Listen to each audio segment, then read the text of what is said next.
महावितरणाच्या ग्राहकांसाठी अतिशय आता एक चिंता वाढवणारी बातमी आहे। कारण चिंता वाढवणारी बातमी मी यासाठी म्हणतोय कारण आता दिवाळी अवघ्या काही दिवसांवरती येऊन ठेपली आहे आणि अशातच आता महावितरणानं वीज दरवाढ करण्याचा निर्णय घेतलेला आहे। 1 ऑक्टोबरला एक सर्क्युलर जारी करण्यात आला आणि यामधूनच आता हा निर्णय घेण्यात आलेला आहे।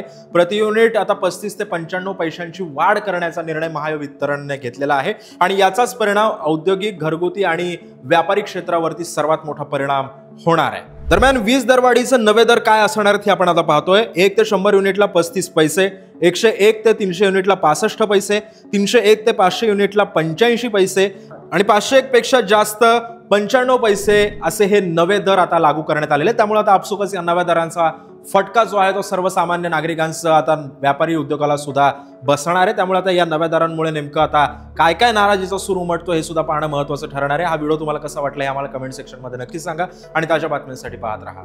जय महाराष्ट्र।